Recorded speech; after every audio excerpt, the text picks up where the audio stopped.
तो एक बार जो सभी यहाँ पर जुड़ते हुए और मैं भी अपने इस सेशन को एक बेहतरीन तरीके से और चीकी स्टार्ट करता हुआ, तो जल्दी से एक बार सभी जुड़ जाएंगे और मुझे थंब का निशान लगाकर यहाँ पर अवगत करा देंगे कि सर जी अब हम रेडी हैं और कृपया करके इस सेशन को स्टार्ट कर दिया जाए।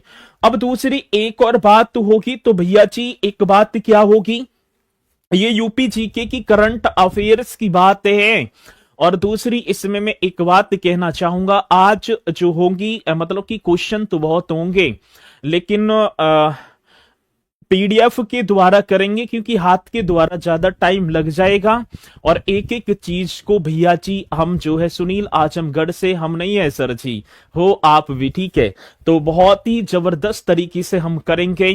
तो यहां पर सभी जुड़ते हुए और भैया जी मैं भी अपने इस सेशन को स्टार्ट करता हुआ चलते हैं अपने इस सेशन की तरफ। और एक एक हेडिंग डालकर वो चीजें मैंने यहां पर समाहित की हैं जो कि परीक्षा में आएंगी। सती अभी एक क्वेश्चन देखा गया था कि उत्तर प्रदेश, वो तो राष्ट्रीय की बात थी, और ये क्या है, ये होगा मेरे भैया जी, आप करेंगे उत्तर प्रदेश स्वच्छ वायु प्रबंधन परियोजना। सती 4 नवंबर की बात थी, कै नवंबर की बात कह रहे हैं, तो 4 नवंबर 2024 को उत्तर प्रदेश मंत्रिमंडल के द्वारा विश्व बैंक के सहयोग से। अब यहां पर एक पॉइंट आएगा, पहली बात तो क्या बात तो होगी सर जी, पहली बात तो होगी कि उत्तर प्रदेश स्वच्छ वायु प्रबंधन परियोजना ये किसने, तो इसकी एक तो मंजूरी की बात आ जाएगी, तो 4 नवंबर 2024 आप करेंगे। और साथ ही 4 नवंबर 2024 को उत्तर प्रदेश मंत्रिमंडल के द्वारा विश्व बैंक की मदद से ये प्रस्ताव को मंजूरी दी है।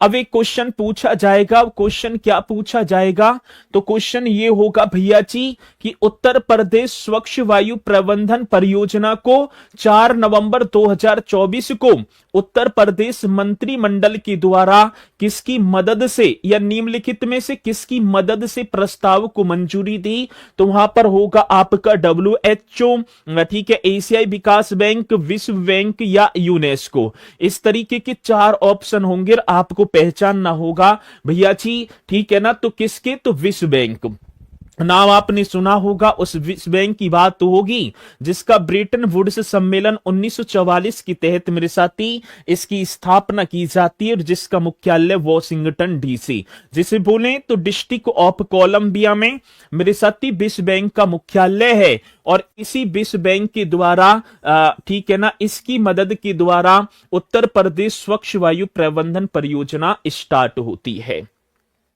अब साथ ही इस परियोजना की संचालन की जो अवधि होगी वो होगी 6 वर्ष। ऐसे भी क्वेश्चन पूछा जाएगा कि उत्तर प्रदेश स्वच्छ वायु प्रबंधन परियोजना की संचालन की अवधि कितने वर्ष की है, तो आप यहां पर बता देंगे सर जी इस परियोजना की, ठीक है ना, अवधि होगी 6 वर्ष, जो कि वित्त वर्ष 2024-25 से स्टार्ट होगी और हो ही गई, और 2029-30 तक ये मेरे साथी चलने वाली है। तो अब आप ही बता देंगे बढ़िया तरीके से, और क्वेश्चन पूछा जाता है अब भैया जी कि उत्तर प्रदेश स्वच्छ वायु प्रबंधन परियोजना की संचालन की अवधि कितनी वर्ष की, तो वहां आएगा 4 वर्ष, 3 वर्ष, 6 वर्ष, 7 वर्ष। तब आप बताएंगे भैया, यदि आपको याद है तो आप कर देंगे, अन्यथा भैया जी बेकार है मामला, ठीक है। चलो बहुत बढ़िया, तो कितने वर्ष की बात होगी, तो 6 वर्ष, और साथ ही ये वित्तीय वर्ष 2024-25 से स्टार्ट है और 29-30 तक ये चलने वाली है। अब इस परियोजना के ऑब्जेक्ट की बात आ जाती है भैया जी, किसकी बात होगी, ऑब्जेक्ट, तो इसका उद्देश्य क्या है, तो राज्य में वायु प्रदूषण को नियंत्रित करने हेतु एयरसेड आधारित रणनीति अपनाना। अब यहां पर एयरसेड की बात है, अब यहां एक शब्द लगा हुआ है, एयरसेड क्या होता है, तो मेरे साथी एयरसेड एक निश्चित क्षेत्र होता है जिसके वातावरण, जिसके पर्यावरण, वहां की स्वच्छ वायु सभी में सुधार करना होता है। तो भैया जी उद्देश्य ऑब्जेक्ट की बात होगी तो स्टेट में वायु प्रदूषण को नियंत्रित करने हेतु एयर शेड आधारित रणनीति अपनाना। तो अब क्वेश्चन हमसे पूछा जाएगा, अब यहीं से आपको ठीक है ना पॉइंट आपकी समझ में आ जाएंगे और मुझे पूर्णतः विश्वास है कि आप करेंगे भी। ठीक है, चलो सविता प्रजापति सर, मेरा नाम कभी नहीं लेते हो, जातीय दुश्मनी है आपसे। ठीक है, बहुत अच्छी तरीके से जानते हैं। ठीक है, तो इस मारे ना ले पाते हैं नाम।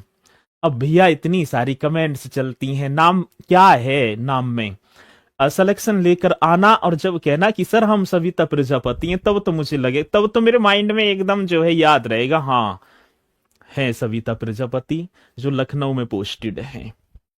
अब कैसे भैया, ठीक है चलो बहुत बढ़िया, ये आपको करना है। तो भैया जी उत्तर प्रदेश स्वच्छ वायु प्रबंधन परियोजना की शुरुआत जो मंजूरी 4 नवंबर 2024, किसकी सहायता से, विश्व बैंक की सहायता से। परियोजना की संचालन की अवधि मेरे साथी 6 वर्ष, वित्त वर्ष 24-25 से स्टार्ट और 29-30 से जो है समाप्त। राज्य में उद्देश्य वायु प्रदूषण को नियंत्रित करने और एयर शेड आधारित रणनीति अपनाना। तो यहां तक ये पॉइंट मुझे पूर्णतः विश्वास है कि मेरे साथी ये पॉइंट आपकी समझ में आए होंगे। ठीक है, ये पॉइंट आपकी समझ में आए होंगे। इसी के साथ इसमें और भी है। अब एक और पॉइंट क्या पूछे जाएंगे, एक एक पॉइंट निकालते चलेंगे। सती कार्यक्रम के जो निर्धारित लक्ष्य हैं, अब बात किसकी आती है, तो भैया जी कार्यक्रम के निर्धारित लक्ष्य क्या होंगे, इन पे आपको ध्यान देना है। जिसे मैं कहूं ना तो उसे तो अंडरलाइन करके याद ही करना है। वायु गुणवत्ता प्रबंधन, जी कौन सी गुणवत्ता की बात होगी मेरे साथी, वायु गुणवत्ता प्रबंधन, औद्योगिक परिवहन, कृषि एवं पशुपालन, डस्ट एवं अपशिष्ट क्षेत्रों में विभिन्न कार्य किए जाएंगे। जो इस कार्यक्रम के जो लक्ष्य हैं ना, वो वायु गुणवत्ता प्रबंधन में कार्य होगा, औद्योगिक परिवहन में कार्य करेंगे, कृषि एवं पशुपालन, डस्ट ठीक है ना रेत जो बोल देंगे, एवं अपशिष्ट क्षेत्रों में विभिन्न कार्य किए जाएंगे। ये तो इसके लक्ष्य होंगे। और साथ ही दूसरी बात, अब दूसरी बात क्या होगी, बात यह होगी कि परियोजना के लिए विश्व बैंक ने मेरे साथी 2741.53 करोड़ रुपए की धनराशि दी है। ये सबसे बड़ा बेहतरीन क्वेश्चन होगा जो कि हमसे पूछा जाएगा। क्या क्वेश्चन आएगा कि उत्तर प्रदेश स्वच्छ वायु प्रबंधन परियोजना के लिए ठीक है विश्व बैंक के द्वारा कितनी धनराशि ठीक है ना ऋण के व अनुदान के रूप में प्रदान की है, तो आप बता देना 2741.53 करोड़ रुपए।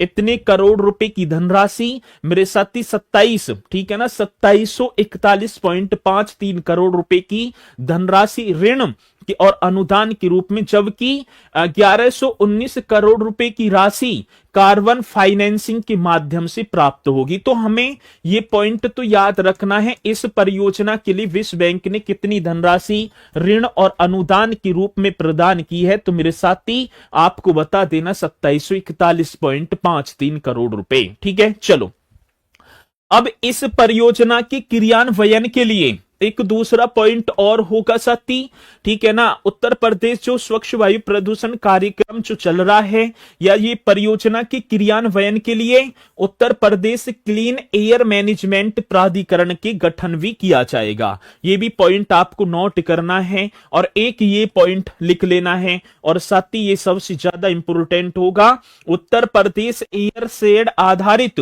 वायु गुणवत्ता प्रबंधन को अपनाने वाला देश का पहला राज्य है। अब क्वेश्चन आएगा कि एयर शेड आधारित वायु गुणवत्ता प्रबंधन को अपनाने वाला देश का पहला राज्य कौन सा है, तो मेरे साथी आप बता देना अपना उत्तर प्रदेश होगा। तो ये दोनों की दोनों पॉइंट, एक तो ये और Uttar Pradesh clean air management प्राधिकरण का गठन इसके लिए किया जाएगा और कितनी धनराशि, मेरे साथी ये पॉइंट आपको नोट कर लेने हैं। आगे बात समझ में। और ये पूरा का पूरा जो पॉइंट है ये मोस्ट इंपोर्टेंट होगा परीक्षा की दृष्टि से। फिर एक बार फिर रिपीट वेट करेंगे, आंख मीचेंगे और देखेंगे भैया जी क्वेश्चन पूछा जाएगा कि उत्तर प्रदेश स्वच्छ वायु प्रबंधन परियोजना की मंजूरी कब दी गई? 4 नवंबर।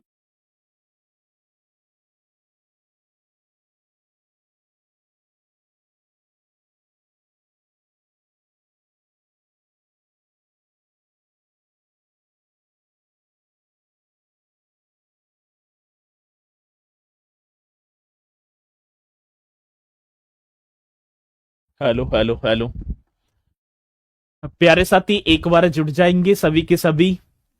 नेटवर्क प्रॉब्लम हो रही है, बारिश पड़ रही है बाहर ज्यादा, ठीक है, तो उस मारे ये थोड़ी सी जो है दिक्कत हुई, इसके लिए क्षमा प्रार्थी हैं कि बार बार नेट की जो है टेक्निकल है हो जाती है।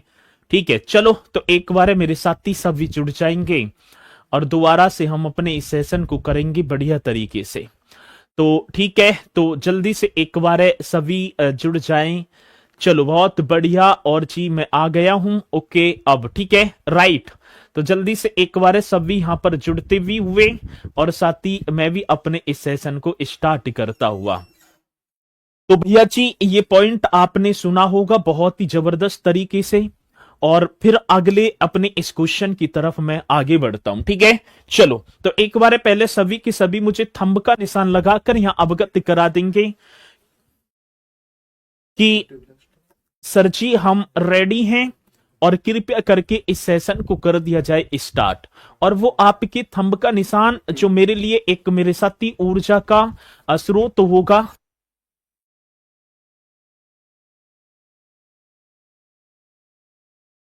चलो जी, तो जल्दी से यहां पर सभी कहते भी हुए और थंब के निशान आपके आते भी हुए कि हाँ सर जी अब हम रेडी हैं। चलो चलते हैं तो अगले नेक्स्ट क्वेश्चन की तरफ। सती एक मिशन शक्ति अभियान की बात आती है, एक और अभियान होगा और जिसका नाम होगा भैया जी मिशन शक्ति अभियान। पढ़ा होगा आपने, क्वेश्चन बड़ा बेहतरीन है और मिशन शक्ति अभियान की बात होगी तो सती आपको दिखाई भी पड़ रहा होगा चित्र में, उत्तर प्रदेश में मिशन शक्ति अभियान, ठीक है, महिलाओं के लिए ये चलाया गया। तो सती 27 अक्टूबर 17 अक्टूबर, माफी चाहूंगा कि अक्टूबर 17 अक्टूबर 2020 को जनपद बलरामपुर पुलिस लाइन में माननीय मुख्यमंत्री जी के द्वारा मेरे साथी इसका शुभारंभ किया जाता है। अब ये एक पॉइंट और हमें पूछ लिया जाता है कि मिशन शक्ति अभियान का जो शुभारंभ कौन से की बात होगी, तो आप बताएंगे भैया जी ठीक है, बहुत बढ़िया। और यहां बता रहे थ्योरी क्लास है क्या सर जी? अब जो आपको दिखाई पड़ रही है, अब इसे थ्योरी मानो या कैसी? वैसे थ्योरी तो ना होगी ये, लेकिन पॉइंट वाइज यार थ्योरी भी है, ठीक है। तो 17 अक्टूबर 2020 को उत्तर प्रदेश का एक जनपद है जिसका नाम है बलरामपुर, और बलरामपुर की पुलिस लाइन में मुख्यमंत्री योगी आदित्यनाथ जी के द्वारा मेरे साथी इस अभियान का शुभारंभ किया जाता है। ठीक है, ये पॉइंट आपको नोट कर लेना है बढ़िया तरीके से। और एक और बात, क्यों तो सती इस मिशन शक्ति अभियान को 17 अक्टूबर 2020 को मुख्यमंत्री जी के द्वारा क्यों स्टार्ट किया जाता है, तो सती महिला संबंधी अपराधों को नियंत्रित करने की दृष्टि से शुरू किया गया था। जो महिला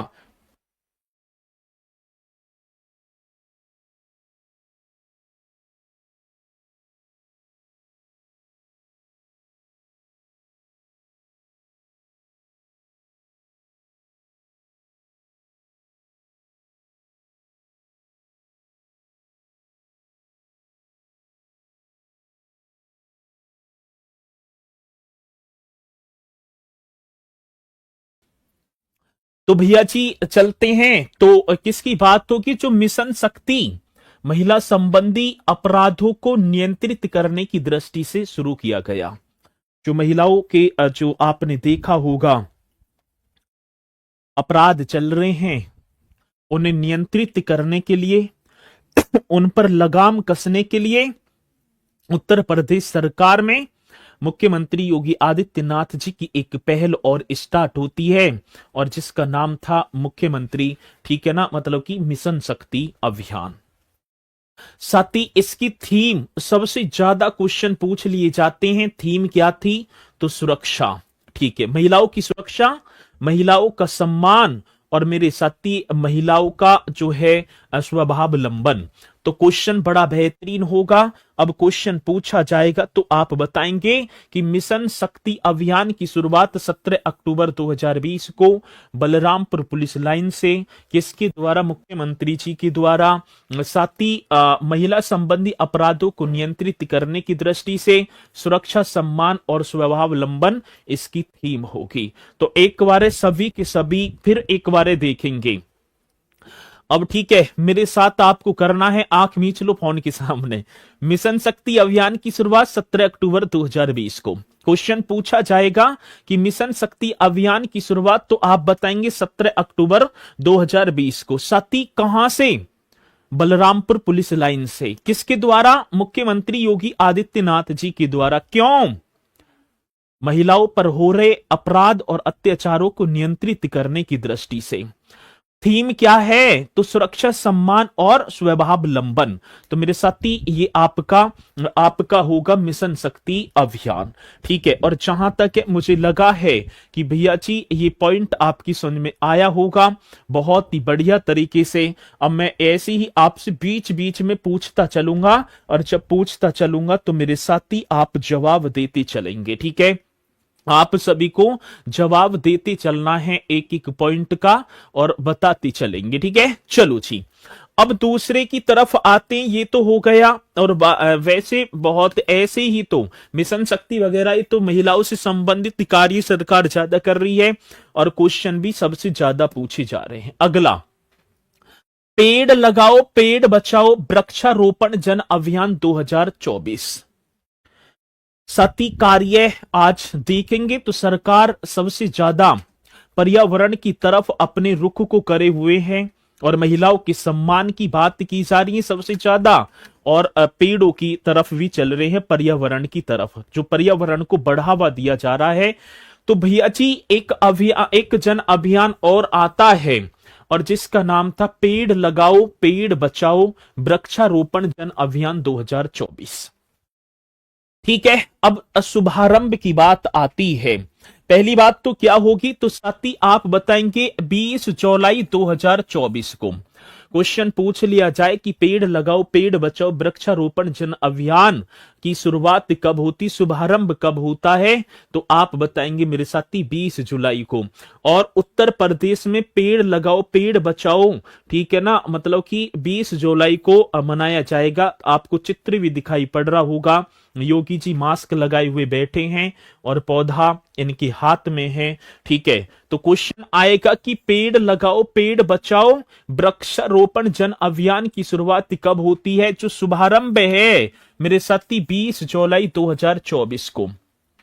मुख्यमंत्री योगी आदित्यनाथ ने एक दिन में प्रदेश में 36 करोड़ 50 लाख पौधे या पौधरोपण महाअभियान का शुभारंभ किया। मेरे साथी कितना जबरदस्त क्वेश्चन है कि एक दिन की बात तो होगी भैया जी, कितने दिन में? एक दिन में 36 करोड़ 50 लाख ये पौधरोपण महाअभियान का शुभारंभ किया था। आएगा क्वेश्चन, और ऐसा क्वेश्चन निश्चित तौर पर पूछा जाता है, और जब पूछा जाएगा तो मेरे साथी क्वेश्चन का जवाब आप देंगे। ठीक है, 20 जुलाई 2024 को किसके द्वारा? योगी जी के द्वारा। एक दिन में प्रदेश में कितने पौधरोपण? तो साथी 36 करोड़ 50 लाख। ठीक है, ये पॉइंट आपकी समझ में आया होगा, और याद करते भी चलना है। अभी जस्ट थोड़ी देर बाद में ही मैं क्वेश्चन पूछता चलूंगा, और मुझे क्वेश्चनों के जवाब आप ही से चाहिए भैया जी। ठीक है ना, आपसे ही ये जवाब चाहिए, क्योंकि आप जवाबों के जो है क्वेश्चनों के जवाब देते चलेंगे भी। ठीक है, चलो जी, यहां तक पॉइंट सभी के समझ में। अब आगे बढ़ो। सती अभियान का जो शुभारंभ होता है तो लखनऊ में कुकरेल नदी के तट पर। ठीक है, कब की? अब देखो, पहली बात तो 20 जुलाई 2024 को। सती कै जुलाई की बात तो होगी, तो यहां पर 20 जुलाई 2024। और इस अभियान का शुभारंभ कहां होगा? तो सती लखनऊ में जो कुकरेल नदी है और कुकरेल वन क्षेत्र भी है इस, और जहां पर इसी कुकरेल में तो ठीक है ना नाइट सफारी पार्क, प्रदेश का पहला, साथी आपने पढ़ा भी होगा किसकी बात तो होगी, तो प्रदेश का पहला नाइट सफारी पार्क। जी सर जी, हमने पढ़ा तो था कि प्रदेश का पहला नाइट सफारी पार्क कहां स्थापित किया गया, तो आप बताएंगे कुकरेल वन क्षेत्र जो कि लखनऊ में पड़ता है, और साथ कुकरेल नदी भी है, और यहीं पर मुख्यमंत्री योगी आदित्यनाथ जी के द्वारा पेड़ लगाओ अभियान जो महाअभियान है शुरू किया है। आगे बात समझ में, यहां तक पॉइंट आपकी समझ में आया होगा। जी सर, अब दूसरी बात, उत्तर प्रदेश सरकार का जो लक्ष्य है प्रदेश के कुल हरित क्षेत्र को वर्ष 2021-22 के 9.23% से बढ़ाकर 26-27 तक कितने प्रतिशत करना है, तो 15% करना है। अब एक और जबरदस्त क्वेश्चन पूछा जाएगा, अब ऐसे ही क्वेश्चन आएगा कि पेड़ लगाओ पेड़ बचाओ वृक्षारोपण जन अभियान के तहत उत्तर प्रदेश सरकार ने वित्त वर्ष 2021-22 से जो वृक्षारोपण है उसे 9.23% से बढ़ाकर वित्त वर्ष 26-27 तक कितने प्रतिशत करने का लक्ष्य निर्धारित किया है। तो ऐसा एक लंबा सा क्वेश्चन आएगा, और साथ ही जब आप बताएंगे भैया जी हम बताएं, हाँ 15%, कितना 15%, एकदम राइट आंसर होगा। और एक एक पॉइंट अपने में बहुत ही कारगर सिद्ध होगा, जानदार है एक एक पॉइंट, ठीक है। चलो जी, पेड़ लगाओ पेड़ बचाओ वृक्षारोपण जन अभियान 2024 के तहत प्रदेश सरकार ने ऐतिहासिक उपलब्धि प्राप्त करते हुए एक दिन में मेरे साथी लगभग 36.51 करोड़ पौधे का रोपण किया है। भाई साहब, मुख्यमंत्री जी ने तो कही थी कि 36 करोड़ 50 लाख, लेकिन एक दिन में 1 लाख और फालतू कर दिए, और ये अपने में ठीक है एक रिकॉर्ड दायर कर दिया कि पेड़ लगाओ पेड़ बचाओ वृक्षारोपण जन अभियान के तहत उत्तर प्रदेश सरकार ने ऐतिहासिक उपलब्धि प्राप्त करते हुए एक दिन में लगभग ... करोड़ पौधों का रोपण किया। तब आपको बताना है, वो ... वाला ही तो खेल खत्म कर देता है, तो ... आपको कर देना 36.51 मेरे साथी करोड़ पौधे। आगे बात समझ में, तो कितने करोड़ों की बात होगी, तो मेरे साथी यहां करोड़ों की बात चल रही है, 36.51 करोड़ पौधों का रोपण। बड़ा सुंदर क्वेश्चन है, सारे पॉइंट एक एक सिलेक्टेड है। और इस अभियान के तहत सोनभद्र में सर्वाधिक 1.5 करोड़ से अधिक पौधों का रोपण किया गया। अब क्वेश्चन पूछा जाएगा कि पेड़ लगाओ पेड़ बचाओ वृक्षारोपण जन अभियान 2024 के तहत उत्तर प्रदेश के किस जनपद में सर्वाधिक पौधों का रोपण किया गया, तो आप बताएंगे सोनभद्र। और मेरे साथी सोनभद्र तो उत्तर प्रदेश का सर्वाधिक वन क्षेत्र वाला डिस्ट्रिक्ट भी, सबसे ज्यादा वन कहां पाए जाते हैं, तो सोनभद्र आप बताएंगे। ये एकदम जबरदस्त क्वेश्चन है और जो कि हमसे पूछा जाता है। अब एक बार फिर देखेंगे साथी, पेड़ लगाओ पेड़ बचाओ वृक्षारोपण जन अभियान का शुभारंभ कब होता है, 20 जुलाई 2024 को। किसके द्वारा, मुख्यमंत्री योगी आदित्यनाथ जी के द्वारा। कहां से, लखनऊ के कुकरेल नदी के तट पर। सती निर्धारित जो लक्ष्य किया था तो 36 करोड़ 50 लाख पौधों का रोपण था, लेकिन एक दिन में कितने कर दिए, 36.51 करोड़ का ये निर्धारित कर दिया था।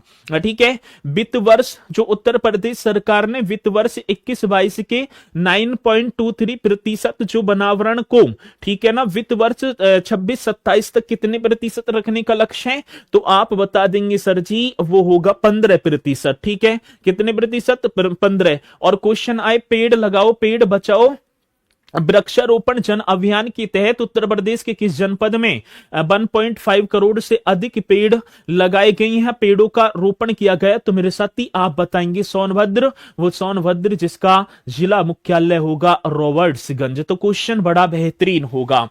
अब मैं आपसे पूछूंगा मिशन शक्ति अभियान का शुभारंभ। अब यहां मैंने एक क्वेश्चन लिख दिया भैया जी, अब देखेंगे कौन सा वो योद्धा होगा जो मुझे बताएगा मिशन शक्ति अभियान। ठीक है, है मिशन शक्ति अभियान का शुभारंभ कब किया गया।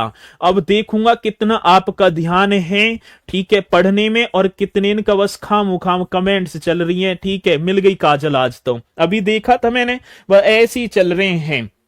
तो आपको बताना है जबरदस्त तरीके से। और यहाँ सक्कू गौतम कहती हुई भैया, निशा भी बता रही हैं, और जो है देवी भी अब कह रही हैं भैया जो है सर जी आप महाराज तो 17 अक्टूबर 2020 कर देना। अब मैं पूछूं कि मिशन शक्ति अभियान का शुभारंभ योगी आदित्यनाथ जी ने कहां से किया, तो बलरामपुर पुलिस लाइन से किया। ठीक है, महिलाओं के जो है देखा होगा उनके अपराध वगैरह चल रहे हैं, उन्होंने नियंत्रित करने के लिए सुरक्षा सम्मान व स्वभावलंबन इसकी थीम थी। ठीक है भाई, यही तो पॉइंट थे। अब क्वेश्चन हमसे पूछा जाएगा, अब यदि मैं आपसे बात करूंगा मेरे साथी, किसकी बात करेंगे, पेड़ लगाओ पेड़ बचाओ वृक्षारोपण जन अभियान का शुभारंभ कब होता है, इन चीजों को हम पूछेंगे अभी थोड़ी देर बाद में। तो एक बार जल्दी से मुझे थंब का निशान लगाकर यहां अवगत करा देंगे कि हाँ सर जी यहां तक तुम्हारे पॉइंट आ रहे हैं समझ में, और तुम आगे की तरफ बढ़ जाओ। और वो आपकी थंब का निशान, ये अभी मैंने 3-4 पॉइंट कराए और मुझे पूर्णतः विश्वास है कि भाई यहां तक तो पॉइंट आए होंगे समझ में। ठीक है भाई, यहां तक तो आपके पॉइंट आए होंगे समझ में। ठीक है, चलो चलते हैं, बहुत बढ़िया, सभी ने बता दिया। इसी के साथ मेरे साथी एक और होगा, उत्तर भारत का पहला मानव डीएनए बैंक। ठीक है, डीऑक्सीराइबोज न्यूक्लिक एसिड ही तो बोलेंगे जी। तो उत्तर भारत का पहला डीएनए बैंक होगा सती, कौन सा होगा, मैं बात कर रहा हूं उत्तर भारत का। तो उत्तर भारत का पहला डीएनए बैंक ये होगा। अब सती आए गए स्थापित कहां किया गया, तो बनारस हिंदू विश्वविद्यालय में, और बनारस हिंदू विश्वविद्यालय आपका वाराणसी में हो गया सर जी।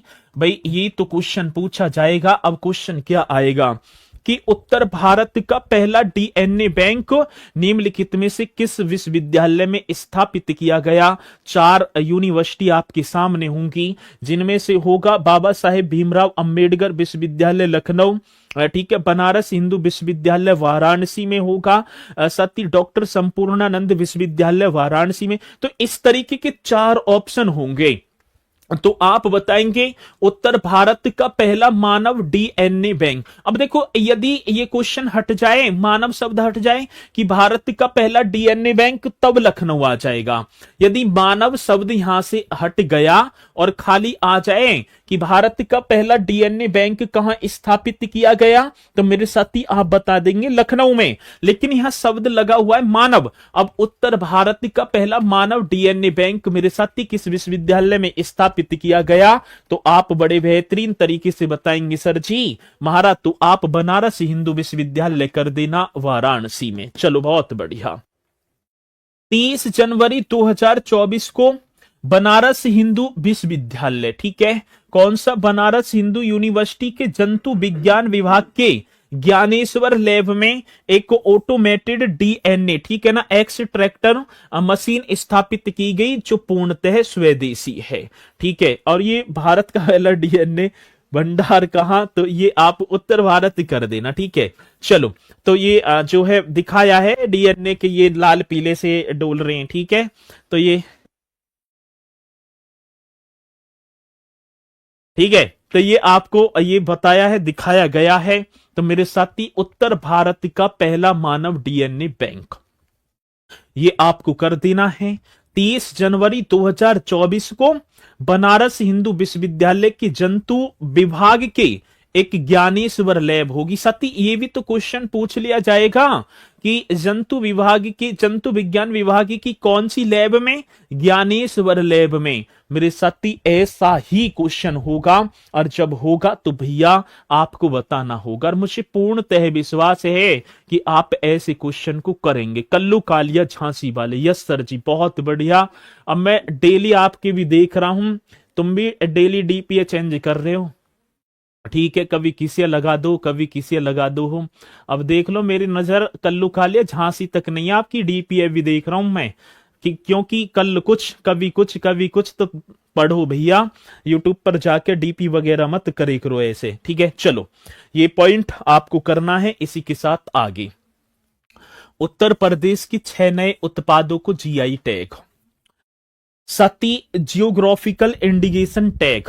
पहली बात क्या होगी तो मेरे साथी पहले पूछ लिया जाता है जो जीआई है, इस जीआई का फुल फॉर्म क्या है, तो ये आपके सामने लिखा हुआ है, जियोग्राफिकल इंडिकेशन टैग, ठीक है। ये फुल फॉर्म भी पूछा जाता है कि जीआई। अब देखा होगा ये लग गया भैया जी जीआई, ये तो हमारी शर्ट वगैरह जब हम नई वगैरह लाते हैं तो ऐसा ही लटकर है जी, ठीक है ना भाई, ऐसी एक रहता है ना जीआई, ये हो गए ना। तो चलो, तो पहली बात, उत्तर प्रदेश के 6 नए उत्पादों को जीआई टैग मिला है। और आज अपने उत्तर प्रदेश की बात करूं तो भारत का सर्वाधिक जीआई टैग प्राप्त करने वाला राज्य हो गया है।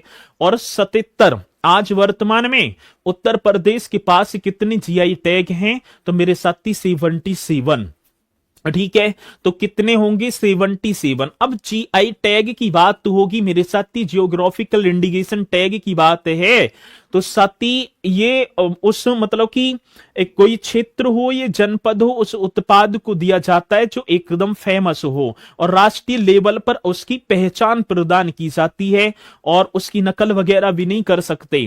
और साथी 10 वर्षों के लिए ये मतलब उस उत्पाद को जीआई दिया जाता है। कितने वर्ष के लिए? 10 वर्ष के लिए। अब अधिकांशतः जब मैं देखूं तो मेरे साथी ये क्वेश्चन हमें कोडिंग डिकोडिंग में दिखाई पड़ते हैं। सबसे ज्यादा किस में दिखाई पड़ते हैं तो भैया जी कोडिंग डिकोडिंग में। जो कोडिंग डिकोडिंग, अब वे 6 हम देखेंगे एक बार है। सती तिरंगा बर्फी जो कि वाराणसी की है, आप देखेंगे तिरंगा बर्फी है जी, और भैया जी कहां की है? वाराणसी। क्वेश्चन पूछा जाएगा कि हाल ही में तिरंगा बर्फी को जीआई टैग प्रदान किया गया उत्तर प्रदेश के किस जनपद से संबंधित है, तब आप बताएंगे साथी तो वाराणसी की है। थारू कढ़ाई सती लखीमपुर खीरी आपको जाना है। कहां? थारू कढ़ाई लखीमपुर खीरी। बेंत और बांस शिल्प बरेली। भाई बेंत और जो आपने छड़ी जो उद्योग है वो कत्था उद्योग, बेंत छड़ी, इनके लिए मेरे साथी सूरमा नगरी जिसका नाम होगा बरेली। तो बेंत और बांस शिल्प के लिए बरेली में आप जाएंगे, ठीक है। चलो इसे तो हम कर देंगे जी। हैंड ब्लॉक प्रिंट टेक्सटाइल जो आपका पिलखुआ, और पिलखुआ कहां पड़ता है मेरे साथी? हापुड़ डिस्ट्रिक्ट में। पहले तो ठीक है ना, गाजियाबाद में आता था, जैसे ही भैया जी किसका तो आप बताएंगे हापुड़ का गठन होता है, क्षेत्रफल की दृष्टि से सबसे छोटा है, 660 वर्ग किलोमीटर घेरा पड़ा है। तो hand block print textile Pilkhuwa ये किसे? तो मेरे साथी हापुड़ आप कर देना है। जरदोजी शिल्प की भी बात आती है तो फिर बरेली, और मेटल कास्टिंग क्राफ्ट तो आप मेरे साथी वाराणसी कर देना। तो ये 6 वो उत्पाद होंगे जिन्हें 16 अप्रैल 2024 को साथी जीआई टैग प्रदान किया है। आप एकदम बेहतरीन तरीके से इनका चित्र अपनी नजरों में ऐसे खींच लेंगे कि भाई साहब चित्र एकदम दिमाग में फिट हो जाए। जैसे ही शब्द आए तिरंगा बर्फी तो आपके दिमाग में वाराणसी दौड़ जाए, ठीक है ना। थारू कढ़ाई तुरंत साथी लखीमपुर खीरी पहुंच जाओ। बेंत और बांस शिल्प की बात होगी तो बरेली। तो इस तरीके से साथी आपको करने हैं। अब दूसरी बात, ठीक है, अब दूसरी एक और बात, चलो जी इसके विषय में। अब देखो कुछ और हैं, इन्हें भी करेंगे भैया जी, एक बार इन्हें भी हम देख लेंगे। बनारस की ठंडाई, बनारस लाल पेढ़ा, बनारस की सहनाई, बनारस का तबता, बनारस की दीवार पेंटिंग, बनारस तात भरवा मिर्च, जैसे लाल भरवा मिर्च बोलेंगे वैसे तो ये, ठीक है। बनारस धातु कढ़ाई शिल्प, चिरीगाम करौंदा, ये बनारस का ही है साथी, ये कहां का? बनारस का, ठीक है। ये भी आप वाराणसी कर देना, ची सर ची। किसकी बात तो होगी? चिरीगाम करौंदा और वाराणसी, एक बार पढ़ लेंगे जरूर। जौनपुर इमरती जी, जौनपुर की इमरती को जीआई टैग मिला है। बनारस की ठंडाई, बनारस का लाल पेढ़ा, बनारस की सहनाई, बनारस का तवता, बनारस की दीवार पेंटिंग, लाल भरवा मिर्च, बनारस धातु ढलाई शिल्प, चिरईगाम का करौंदा, मोस्ट इंपोर्टेंट है जौनपुर की इमरती। इन्हें भी आप एक बार जरूर कर लेंगे, ठीक है भाई। मैं ले आया हूं, अब एग्जामिनर की कुछ ये थोड़ी पता है कि उनछैन कोई देगा, इन्हें भी दे सकता है, और जब देगा तो मेरे साथी आपको जवाब ठीक है ना देना होगा। तो भैया जी सुनील आजमगढ़ से माफी चाहूंगा, वैसे तो मैं बीच में कमेंट सब पढ़ूंगा ही ना, नींद आ रही गुरु जी, सो जाओ, ठीक है ना। ठीक है ना, जितनी नींद आवे तो खुश हो, कोई ना कोई तो होएगा तुम्हारे वट की पढ़ेगा, और जो पढ़ेगा वो सिलेक्शन पाएगा। सो जाओ, अब ये बात बताने की ना है, जैसी नींद आया करे सो जाया करो। चलो अगला क्वेश्चन आगे, मथुरा सांझी शिल्प, ये बहुत इंपोर्टेंट है। रामपुर पेच वर्क, जी सर जी। चित्रकूट लकड़ी के शिल्प, जी सर जी। एवं खिलौने भी होंगे, खिलौने कर देना है ये कहा, ठीक है ना। चित्रकूट लकड़ी के शिल्प एवं खिलौने, संभल बॉनक्राफ्ट, पीलीभीत बांसुरी, बुंदेलखंड का कठिया गेहूं, ये क्वेश्चन मोस्ट इंपोर्टेंट है जी। मूंज शिल्प, अमरोहा का ढोलक, महोबा का गोरा पत्थर, जी सर ठीक है ना। गोरा पत्थर हस्तशिल्प की बात है। मैनपुरी तारकसी कला, ये तारकसी कर देना, तारकसी कला, मैनपुरी की तारकसी कला करेंगे। बागपत का होम फर्निशिंग, वारावंकी का हैंडलूम प्रोडक्ट, जी सी। कालपी हैंडपेड पेपर, ठीक है। मिर्जापुर पीतल बर्तन, बरेली बेंत और बांस अभी गया, थारू कढ़ाई, बरेली जरजौदी, इलाहाबादी अमरूद, ठीक है। तो इन्हें आप देख लेंगे, मैं ना कहता कि आप जो है इन्हें नोट ही करें, तो एक बार आपका काम है इन्हें देखना, ठीक है। चलो बहुत बढ़िया, इन्हें आप कर लेंगे। साथी लखनऊ चिकन क्राफ्ट, ठीक है जी। मलिहाबादी आम लखनऊ का ही है। भदोई की कालीन होगी, आगरा की दरी, फरुखाबाद प्रिंट, लखनऊ जरी जरदोजी, कन्नौज कर परफ्यूम, कानपुर का असडरीली। तो ये आपको कर देना है, ठीक है। चलो जी, अब दूसरी बात जो इंपोर्टेंट वाला और है, इसे भी देखेंगे सर जी, उन्हें तो आप देखेंगे ही देखेंगे। अब सबसे ज्यादा इन पर आपको ध्यान देना है। क्या देना है? उत्तर प्रदेश अब 77 जीआई टैग के साथ भारत का शीर्ष राज्य बन गया है। अभी जस्ट मैंने क्लास, जब ये GI tag geographical indication tag आया था, तब मैंने आपको बताया कि भारत का सर्वाधिक जीआई टैग प्राप्त करने वाला राज्य है उत्तर प्रदेश। सती कितने? 77 कर देना जी। उत्तर प्रदेश की बात तो होगी तो मेरे भैया जी 77। अब उत्तर प्रदेश में एक अपना जनपद भी होगा जिसका नाम होगा वाराणसी, ठीक है। अब काशी बोलो या वाराणसी, ऐसे कर देना है भैया जी। बनारस, ठीक है। क्षेत्र के अकेले 32 जीआई टैग प्राप्त उत्पाद हैं, जिससे दुनिया के जीआई हब में शामिल हो गया है। जो जीआई हब हैं भाई साहब, उत्तर प्रदेश क्या भारत का सर्वाधिक जीआई टैग प्राप्त करने वाला डिस्ट्रिक्ट भी वाराणसी, जो कि अपने उत्तर प्रदेश में स्थित होगा। तो ये भी आपको करना है। बड़ा बेहतरीन क्वेश्चन, आधा बनारसी है जी। तो ये दोनों पॉइंट बहुत बेहतरीन हैं। सबसे ज्यादा उत्तर प्रदेश और डिस्ट्रिक्ट में भी वाराणसी होगा। अब इसकी महत्व क्या होंगे? कानूनी संरक्षण मिलने से नकली उत्पादों पर रोक लगेगी और मौलिक उत्पादों की बाजार में विश्वसनीयता बढ़ेगी। जो जैसी इसे मेरे साथी कानूनी संरक्षण आपने देखा होगा, ठीक है। अधिकांशतः देखें तो जो नाइक वगैरह के जो शूज वगैरह हैं, तो ये कंपनी बनाती थोड़ी है, बनाती तो और है, बस इनका क्या लग जाती है, मोहर लग जाती है नाइक की। अब देखा होगा अधिकांशतः कॉपी तो आती हैं। अब यही अब देखा साथी, जैसे तिरंगा बर्फी है, अब तिरंगा बर्फी को जैसे ही जीआई टैग मिला है तो 10 वर्षों के लिए मेरे साथी इसकी बाजार में नकल नहीं हो सकती, ठीक है। उसे एक टैग मिल गया और टैग, चलो जी। तो कानूनी संरक्षण मिलने से जो नकली जो उत्पाद जो बाजारों में बिच रहे हैं उन पर तो रोक लगेगी और मौलिक उत्पादों की बाजार में और विश्वसनीयता बढ़ेगी। जी, आर्थिक दृष्टि से जीआई टैग से उत्पादों की ब्रांड वैल्यू बढ़ेगी और निर्यात को भी बढ़ावा मिलेगा। ये पॉइंट आपको देख लेना है। जो बाजार में जो नकली जो उत्पाद हैं उन पर तो मेरे साथ ही रोक ही लग जाएगी, ठीक है, और जो मौलिक उत्पाद हैं उनका जो है स्तर बढ़ेगा, ठीक है। स्थानीय स्तर पर रोजगार के नए अवसर भी सृजित होंगे। यदि स्थानीय स्तर पर देखें तो भैया जी रोजगार के नए अवसर भी सृजित होंगे। भौगोलिक संकेत जीआई टैग, भौगोलिक संकेत जीआई टैग जो है मेरे साथी एक ऐसा नाम या चिन्ह है जिसका उपयोग उन विशेष उत्पादों पर किया जाता है जो किसी विशिष्ट भौगोलिक स्थान या मूल से संबंधित होते हैं।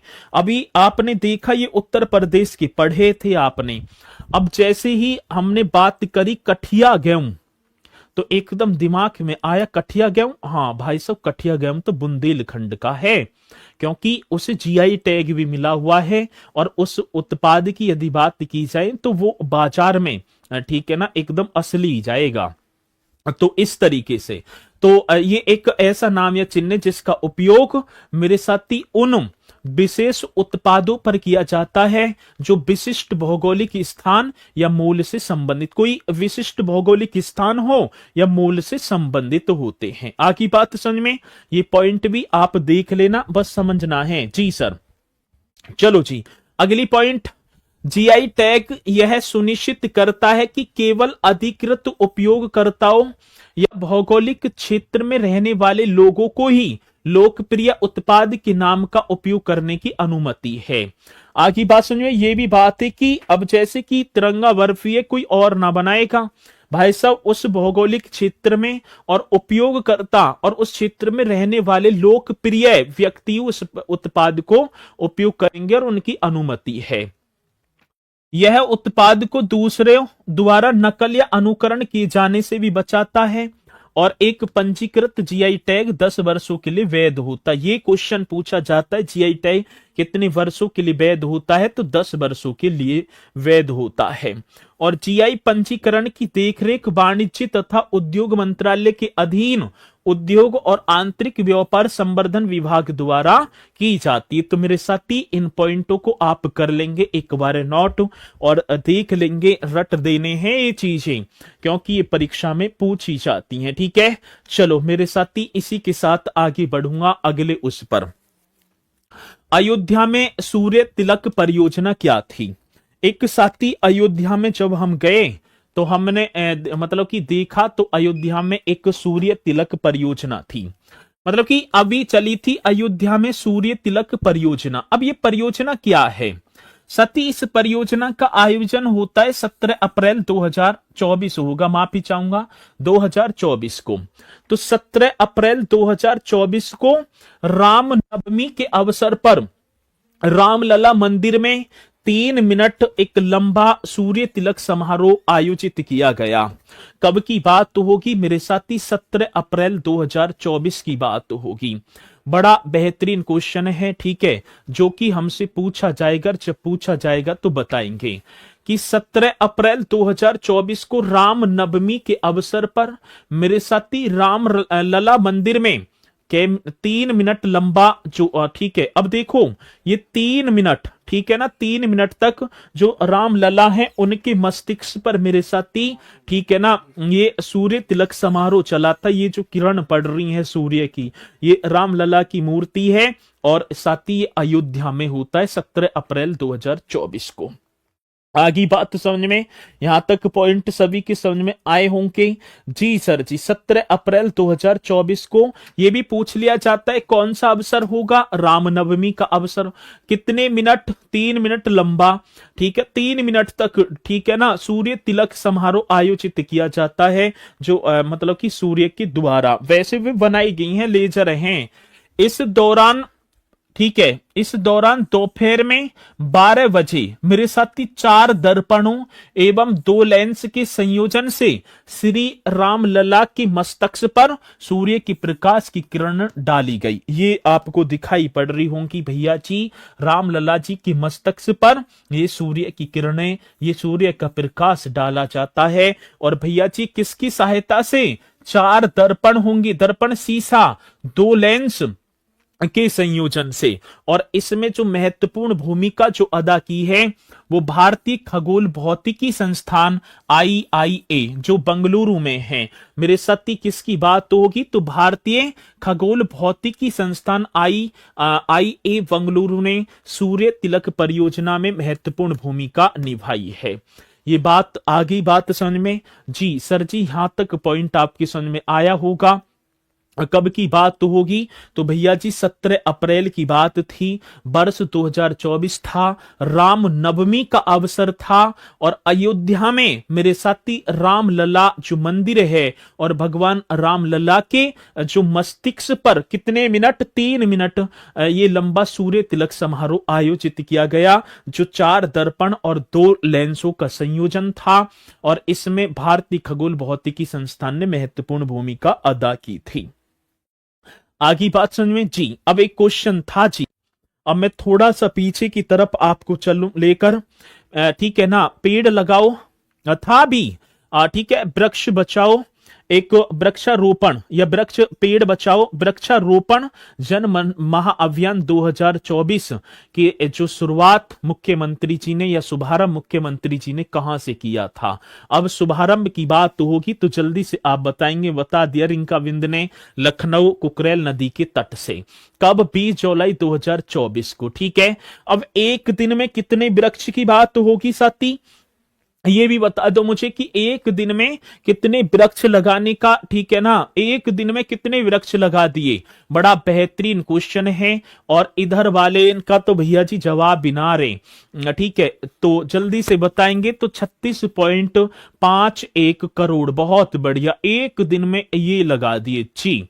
और साथी अब जो पेड़ लगाओ पेड़ बचाओ वृक्षारोपण जन अभियान के तहत, मेरे साथी इस जन अभियान के तहत उत्तर प्रदेश के किस जनपद में 1.5 करोड़ से अधिक वृक्षारोपण किया गया, तो आप बताएंगे डिस्ट्रिक्ट बताना। चलो डिस्ट्रिक्ट, बड़ा बेहतरीन क्वेश्चन आपके सामने, आज मुझे डिस्ट्रिक्ट बता दो और बता दिया सर जी महारा तो आप सोनभद्र कर देना। बहुत बढ़िया, एकदम बहुत जबरदस्त आपने जवाब दिया सर जी, सोनभद्र करेंगे, ठीक है।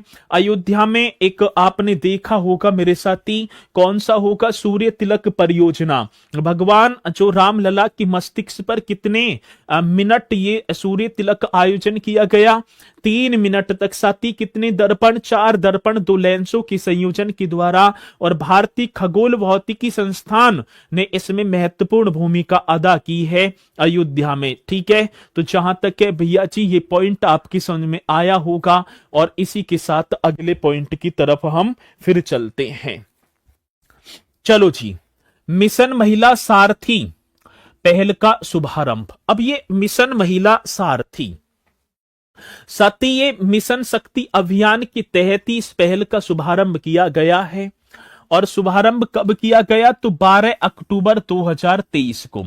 मेरे साथी के अक्टूबर की बात होगी तो 12 अक्टूबर 2023 को मुख्यमंत्री योगी आदित्यनाथ ने अयोध्या से राज्य के मिशन शक्ति अभियान, अब देखो मुझे ये बता दो मिशन शक्ति अभियान का शुभारंभ, अब देखूंगा आप ही से भैया जी मेरी एक और मांग होगी कि मिशन शक्ति अभियान का शुभारंभ जल्दी बताओ, कौन पहले बताएगा कि मिशन शक्ति अभियान का शुभारंभ हम बताएंगे जी।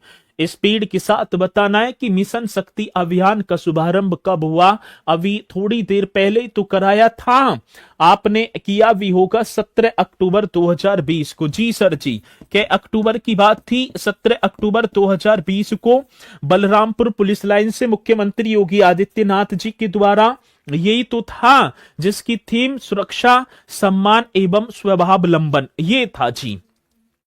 अब साथी इसी अभियान के तहत 12 अक्टूबर 2023 को मुख्यमंत्री योगी आदित्यनाथ जी ने अयोध्या से, ये पॉइंट आपको नोट करना है, कहां से ऐसे क्वेश्चन आएगा कि मिशन महिला सारथी पहल का शुभारंभ 12 अक्टूबर 2023 को मुख्यमंत्री योगी आदित्यनाथ जी ने उत्तर प्रदेश के किस जनपद से किया था, तब आप बताएंगे साथी अयोध्या से। भैया जी कहां से, तो आप बताएंगे अयोध्या से और राज्य के मिशन शक्ति अभियान के तहत पहल का शुभारंभ किया गया। ये रहा ठीक है। अब योगी जी ने इस पहल के द्वारा योगी जी ने कहा कि जो राज्य राजमार्ग जो है ये ठीक है राज्य की रीढ़ मानी जाती, रीढ़ की हड्डी। ठीक है। और हमने जो महिलाओं को ठीक है उनकी जो है भाई पहल वगैरह तो स्टार्ट हो ही रही हैं, सारी चीजें हैं, तो महिलाओं की आगे बढ़ोतरी के लिए किसी क्षेत्र में पीछे नहीं रहें, तो साथ ही एक जो है बस 51 बसों को शुरू किया था, जिसका संचालन महिला ड्राइवर और महिला कंडक्टरों के द्वारा किया गया। अब महिला कंडक्टर भी होंगी और महिला मेरे साथी ड्राइवर भी होंगी। उसी के तहत ये महिला सारथी जो मिशन है इस पहल का शुभारंभ किया 12 अक्टूबर 2023 को। ठीक है। योगी जी ने हरी झंडी दिखाई है, ये बस खड़ी है। और भैया जी इस अवसर पर मुख्यमंत्री जी के द्वारा 51 बसों को भी हरी झंडी दिखाई गई, जिनका संचालन विशेष रूप से ड्राइवर और कंडक्टर के रूप में महिलाओं द्वारा किया गया। तो इन ठीक है ना राजमार्ग जो मैंने बताया ये रीढ़ मानी जाती उत्तर प्रदेश की, उन्हीं के लिए मेरे साथी अब बढ़ावा दिया जाएगा राजमार्गों की सेवा के लिए भी महिलाओं को। तो ये पॉइंट होगा भैया जी। और जब पूछा जाएगा तो आप बताएंगे। क्वेश्चन बड़ा बेहतरीन है और साथ ही इस पॉइंट को भी आप नोट कर देंगे। अब बात तो होगी कि मिशन महिला सारथी जो पहल का शुभारंभ किस अभियान के तहत, तो मिशन शक्ति अभियान के तहत। अब साथी मिशन जो महिला सारथी पहल का शुभारंभ 12 अक्टूबर 2023 को मुख्यमंत्री योगी आदित्यनाथ जी ने कहां से किया? अयोध्या से किया। ये पॉइंट आपको कर देना है। और साथ ही 51 बसों को हरी झंडी दिखाई, जिनका संचालन कौन करेंगी? विशेष रूप से महिला कंडक्टर और महिला ड्राइवर। जी ये पॉइंट भी आपकी समझ में आया होगा। इसी के साथ मेरे साथी आगे बढ़ूंगा आपको लेकर अगला क्वेश्चन। श्री अन्न महोत्सव एक और, अब देखो महोत्सव बहुत पूछे जाते हैं और जब पूछे जाएंगे तो मेरे साथी हम महोत्सवों को भी बताएंगे। अब देखो जी बिल्कुल सही कहा आपने जी। तो चलते हैं भैया जी। श्री अन्न महोत्सव 27 अक्टूबर 2023 को लखनऊ में 3 दिवसीय श्री अन्न महोत्सव का आयोजन किया गया। अब क्वेश्चन हमसे पूछा जाएगा कि श्री अन्न महोत्सव का आयोजन किसके द्वारा किया गया, तो मेरे साथी आप बताएंगे 27 अक्टूबर ठीक है ना 2023 को लखनऊ में। ठीक है। योगी आदित्यनाथ जी के द्वारा। और योगी आदित्यनाथ जी ने बाजरा के उपयोग को बढ़ावा देने के लिए किया था। ठीक है। तो श्री अन्न महोत्सव में मंत्री राकेश सचान का बड़ा ऐलान, और उन्होंने भैया जी अब जो भी ऐलान होगा वो तो ठीक है, लेकिन यहां पर योगी जी की बात है। अब क्वेश्चन पूछा जाएगा कि श्री अन्न महोत्सव का आयोजन 27 अक्टूबर 2023 को लखनऊ में मुख्यमंत्री योगी आदित्यनाथ जी ने निम्नलिखित में से किसको बढ़ावा देने के लिए किया था? तब आप वहां बताएंगे गेहूं, धान, बाजरा, सरसों। तो मेरे साथी आप बता देना बाजरा। बाजरा एकदम राइट आंसर होगा भैया जी। आप यहां क्या करेंगे? बाजरा एकदम करेक्ट कर देना है। तो श्री अन्न महोत्सव कितने दिवसीय था? 3 दिवसीय। कहां पर सती? लखनऊ में। तो क्वेश्चन बड़ा बेहतरीन, और ये आपको नोट भी करते चलना है, और ये क्वेश्चन पूछे जाते हैं। ठीक है। और जब पूछे जाएंगे तो आप बताएंगे एक एक क्वेश्चन का जवाब बड़े बेहतरीन और निष्पक्षता के साथ। ठीक है। चलो जी आगे बात समझ में। तो एक बार सभी के सभी मुझे बता देंगे, यहां थंब का निशान लगाकर तो बताएंगे कि सर जी हाँ यहां तक तुम्हारे पॉइंट आ गए समझ में, अब आगे की तरफ आप बढ़ जाओ। यहां तक मेरे साथी आप सभी के पॉइंट समझ में आ गए होंगे, और मुझे पूर्णतः विश्वास है कि आप इन चीजों को नोट भी करते चलेंगे। जी सर बहुत बढ़िया, तो बता रहे हैं सर जी आ गए हैं। ठीक है। लखनऊ में जी ये सारी चीजें। अगला पॉइंट आपके सामने, भारत का पहला वैदिक थीम पार्क। साथी बड़ा बेहतरीन क्वेश्चन है। भारत का पहला वैदिक थीम पार्क, चारों वेद। ठीक है। वो चारों वेद मेरे साथी जो दीवारों पर पेंटिंग के माध्यम से दर्शाए गए हैं। और भारत का पहला वैदिक थीम पार्क ये कहां? तो ये 4 जुलाई 2023 को मुख्यमंत्री योगी आदित्यनाथ जी ने नोएडा के सेक्टर 78 में भारत के पहले वैदिक थीम वाले पार्क का उद्घाटन किया। कितना जबरदस्त क्वेश्चन है कि भारत का पहला वैदिक थीम पार्क मेरे साथी ये कहां होगा, तो आप बता देंगे सर जी ये आपका नोएडा में होगा। New Okhla industry development authority of India का एक सेक्टर होगा और साथ ही सेक्टर 78 होगा जी। इसके उद्घाटन की बात तो होगी 4 जुलाई 2023 में। साथ ही उद्घाटनकर्ता मुख्यमंत्री योगी आदित्यनाथ जी। इसे बेद वन पार्क भी हम बोल देंगे। इसका अन्य नाम, यदि अन्य नाम हमसे पूछा जाएगा तो भैया जी हम इसके अन्य नाम की बात करेंगे तो इसे बेद वन पार्क भी हम बोल देंगे। ठीक है, अब देखेंगे इसकी तरफ एक बार, इसे तो पढ़ लेंगे बढ़िया तरीके से और नोट भी कर लेंगे। अब हम इसी के साथ आगे बढ़ते हैं। सती जिसमें लेजर शो, दीवार पेंटिंग और मूर्तियों के माध्यम से चारों वैदिक साहित्यों के अंश जैसे कि ऋग्वेद, यजुर्वेद, सामवेद एवं अथर्ववेद को भी अभिव्यक्त किया जाएगा। कहने का मतलब है लेजर शो, दीवार पेंटिंग और मूर्तियों के माध्यम से इस वैदिक थीम वाले पार्क में चारों वेदों को अभिव्यक्त किया जाएगा।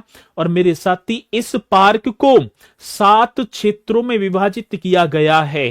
अब क्वेश्चन आ जाए कि भारत के पहले वैदिक थीम पार्क को जी सर कितने क्षेत्रों में विभक्त किया गया है, तो भैया जी आप बताएंगे 4 क्षेत्रों में। और 4 क्षेत्र माफी चाहूं 7 से 7 क्षेत्रों एरिया की बात होगी जिनका नाम प्रख्यात वैदिक ऋषियों के नाम पर आधारित है। महर्षि कश्यप, अगस्त्य, विश्वामित्र, महर्षि वशिष्ठ, महर्षि अत्रि, महर्षि गौतम एवं भारद्वाज। ये 7 वो ऋषि मेरे साथी जिनके नाम पर इस वैदिक थीम पार्क का अलग अलग क्षेत्रों में नाम होगा। मतलब कि 7 क्षेत्रों में इस पार्क को विभक्त किया है और 7 ऋषियों के नाम पर, जिनमें महर्षि कश्यप, अगस्त्य, विश्वामित्र, वशिष्ठ, अत्रि, गौतम एवं भारद्वाज आदि होंगे। और सती पार्क में वैदिक साहित्य में उल्लेखित बरगद, कल्प वृक्ष एवं नारियल जैसे 50,000 से अधिक पौधों को भी रोपित किया गया है। इस देखो जैसे हमने वैदिक साहित्यों की तरफ हम चलें तो हमें उनमें जो है पेड़ों का जो उल्लेख हुआ था, जैसे बरगद का पेड़ है, अधिकांशतः बरगद के पेड़ के, या कल्प वृक्ष हो गया, या साथी नारियल, इन पेड़ों के नीचे बैठकर इन ऋषियों वगैरह ने ठीक है ना तपस्याएं वगैरह की थी। तो मेरे साथी ऐसे इन तीनों प्रकार की 50,000 पौधों को रोपित भी किया है। तो ये भी आप करेंगे, बड़ा बेहतरीन क्वेश्चन होगा। और साथ ही ये कर देना है कि भारत का पहला वैदिक थीम पार्क जो जिसे बेद वन पार्क के नाम से भी जाना जाएगा, ये उत्तर प्रदेश के नोएडा के सेक्टर 78 में होगा। और भैया जी क्वेश्चन बड़ा बेहतरीन, जिसका उद्घाटन 4 जुलाई 2023 होगा। आगे बात समझ में, उद्घाटन की बात तो होगी तो मेरे साथी आपको कर देना है। क्वेश्चन बड़ा बेहतरीन और आपके सामने आपने बताया। ठीक है, एक मेरे साथी मिशन महिला सारथी पहल थी, एक कौन सी आपने ही किया था, मिशन महिला सारथी पहल। ये बताना मिशन महिला, हाँ जी, सारथी पहल का शुभारंभ कौन स्पीड के साथ बताएगा। इस सारथी पहल अभी जस्ट मैंने थोड़ी देर पहले ये कराई थी कि मिशन महिला सारथी पहल का शुभारंभ कब किया गया, कौन सा वो योद्धा होगा। सर जी हम बताएंगे मिशन 12 अक्टूबर, बहुत बढ़िया। और साथ ही 12 अक्टूबर 2023 को कर दिया, ठीक है ना, योगी आदित्यनाथ जी ने। कहा ये और बता दो, यदि क्वेश्चन आए कहा मिशन महिला सारथी पहल का शुभारंभ 12 अक्टूबर 2023 को तत्कालीन मुख्यमंत्री जो वर्तमान में है, माफी चाहूंगा तत्कालीन ना, वर्तमान मुख्यमंत्री जो है योगी आदित्यनाथ जी ने कहां से, तो मेरे साथी आप बता देंगे अयोध्या से। बहुत बेहतरीन क्वेश्चन था, आपने जवाब दिया। और साथी इन पॉइंटों को आप नोट करेंगे। अगला क्वेश्चन, उत्तर प्रदेश का पहला सोलर एक्सप्रेस वे। ये देखो सोलर लाइट लग रही हैं, ठीक है, उत्तर प्रदेश का क्या देश का ही बन जाएगा मेरे साथी, उत्तर प्रदेश का पहला सोलर एक्सप्रेसवे, ये हेडिंग डली होगी। और बुंदेलखंड एक्सप्रेसवे को उत्तर प्रदेश के पहले सोलर एक्सप्रेसवे के रूप में विकसित किया जा रहा है या किया जाएगा। तो बुंदेलखंड एक्सप्रेसवे मेरे साथी कौन सा, बुंदेलखंड एक्सप्रेसवे को उत्तर प्रदेश के पहले सोलर एक्सप्रेसवे के रूप में विकसित किया जाएगा। ठीक है, ये दिखाई पड़ रही होंगी ये सोलर लाइट जो हैं इस तरीके से। और भैया जी कितना बेहतरीन क्वेश्चन होगा कि उत्तर प्रदेश का पहला सोलर एक्सप्रेस वे कौन सा होगा, तो मेरे साथी बुंदेलखंड एक्सप्रेस वे पहला सोलर एक्सप्रेस वे होगा। इसके विषय में सोलर प्लांट की स्थापना हेतु मेरे साथी 1700 हेक्टेयर जमीन चिन्हित की गई है। अब क्वेश्चन पूछा जाएगा कि उत्तर प्रदेश के पहले सोलर, ठीक है ना, एक्सप्रेसवे जो बुंदेलखंड एक्सप्रेसवे के लिए कितनी जमीन चिन्हित की गई, तो 1700 एकड़ भूमि होगी साथी, माफी चाहूं हेक्टेयर, ठीक है, 1700 हेक्टेयर जमीन चिन्हित की गई। और साथी इस सोलर प्लांट से राज्य सरकार लगभग 1 लाख घरों को प्रतिदिन बिजली प्रदान करेगी, मतलब कि एक्सप्रेसवे के बराबर में, ठीक है, 1700 हेक्टेयर जमीन चिन्हित की गई है। और इस भैया जी इस प्लांट के माध्यम से उत्तर प्रदेश, ठीक है ना, बुंदेलखंड के होंगे वो 1 लाख घरों को प्रतिदिन मेरे साथी बिजली प्रदान करेगी। ये पॉइंट आपको लिख देना है। और साथी एक और बात, परियोजना का अनुमानित जीवन काल 25 वर्ष होगा। ठीक है भैया जी, परियोजना का अनुमानित जीवन काल कितना होगा, 25 वर्ष होगा, बहुत बढ़िया होगा। ठीक है, क्वेश्चन बड़ा बेहतरीन है। तो परियोजना का अनुमानित जीवन काल कितना होगा, तो साथी ये आप बता देना भैया जी, हमारा 25 ईयर कर देना जी। और एक्सप्रेसवे पर सार्वजनिक निजी भागीदारी, मतलब कि पीपीपी मॉडल के तहत सरकार सोलर प्लांट्स की स्थापना करेगी। किसके तहत, पीपीपी मॉडल के तहत। और 550 मेगावाट सौर विद्युत उत्पादन का लक्ष्य भी निर्धारित किया गया है। इसके माध्यम से ये पॉइंट आपको ऐड कर देना है। तो भैया जी वह जिला नहीं है, 9 एक्सप्रेस वे गुजरेंगे वो लखनऊ जी, बहुत बढ़िया साहब बात जी। तो कितना होगा, तो साथी इसके माध्यम से 550 मेगावाट सौर विद्युत उत्पादन का लक्ष्य निर्धारित किया गया है। ठीक है ना, सार्वजनिक निजी भागीदारी मॉडल के तहत बनाया जाएगा। 25 वर्ष इसका जीवन काल होगा। 1700 हेक्टेयर जमीन चिन्हित की गई है। और इस प्लांट के तहत मेरे साथी 1 लाख घरों को प्रतिदिन बिजली दी जाएगी। और बुंदेलखंड का ये पहला एक्सप्रेसवे होगा, मतलब बुंदेलखंड एक्सप्रेसवे उत्तर प्रदेश का पहला सोलर पावर एक्सप्रेसवे होगा। किसी मेरे साथी को यहां तक कोई डाउट है ना सर जी, और डाउट बनना भी ना चाहिए। तो ऐसा क्वेश्चन यदि आएगा तो आप बताएंगे। अब क्वेश्चन पूछा ही जाता है, जब पूछा जाएगा तो आप बता देना, ठीक है। तो श्री अन्न महोत्सव जी सर, कौन से अन्न महोत्सव की बात है, तो आप बताएंगे श्री अन्न महोत्सव। मेरे साथी ये 3 दिवसीय महोत्सव था, ये आप बताएंगे। श्री अन्न महोत्सव 3 दिवसीय अन्न महोत्सव, जिसका आयोजन मुख्यमंत्री योगी आदित्यनाथ जी के द्वारा लखनऊ में किया गया। और किस फसल को बढ़ावा देने के लिए, फसल बताना है, फसल कौन पहले बताएगा। बहुत जबरदस्त क्वेश्चन। 27 अक्टूबर 2023 तो हो गया। और यहां मेरे साथी कह रहे हैं सर जी हमारा आप बाजरा कर देना, क्या बाजरा, तो यही तो पॉइंट पूछे जाएंगे। श्री अन्न महोत्सव मेरे साथी बाजरा की फसल को बढ़ावा देने के लिए, पॉइंट बड़ा बेहतरीन है। अब एक बार फिर चलते हैं मेरे साथी, बुंदेलखंड एक्सप्रेसवे प्रदेश का पहला सोलर एक्सप्रेसवे होगा जी सर जी। इस प्लांट के लिए 1700 हेक्टेयर जमीन चिन्हित की गई है। और यह प्लांट मेरे साथी 1 लाख घरों को प्रतिदिन बिजली ठीक है ना उत्पन्न करेगा। और जी ये जो प्लांट्स है मेरे साथी पीपीपी मॉडल पर आधारित होगा और साथ ही 550 मेगावाट विद्युत उत्पादन इसकी क्षमता होगी। तो ये पॉइंट होंगे जो कि आपने किए हैं। इसी के साथ भैया जी अगले हम पॉइंट की तरफ भी बढ़ेंगे। अमृत भारत स्टेशन योजना, कौन सी? अमृत भारत स्टेशन योजना। साथ ही स्टेशनों के आधुनिकरण, उनकी साज सज्जा, उनकी स्वच्छता, ठीक है ना, उसको देखते हुए प्रधानमंत्री नरेंद्र मोदी जी के द्वारा एक ठीक है ना एक अमृत भारत स्टेशन योजना की शुरुआत की गई थी 6 अगस्त 2023 को। और यहां से क्वेश्चन पूछा गया था भैया जी, ये तो दूसरा चरण होगा, ये कौन सा चरण है? तो मेरे भैया जी ये होगा सेकंड चरण। अब सेकंड चरण क्या है?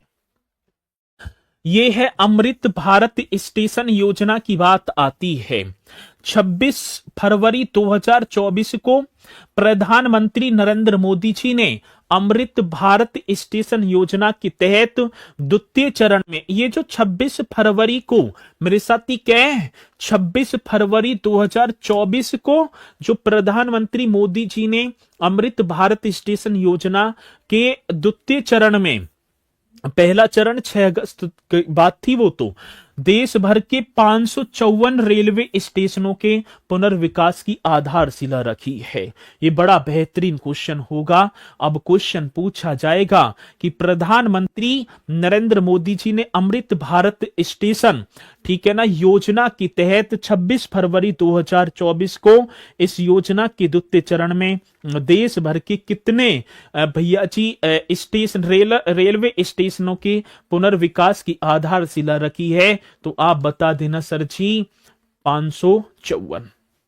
आगे बात समझ में कितना होगा? तो मेरे साथी आप बताएंगे 554।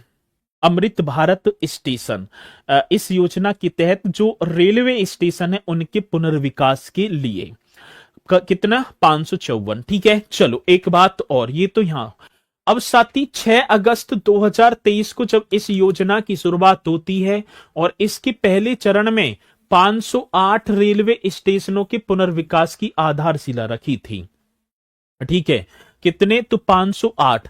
अब देश के देखे तो साथी 1309 स्टेशनों में उत्तर प्रदेश के सर्वाधिक कुल 156 रेलवे स्टेशन शामिल किए गए हैं।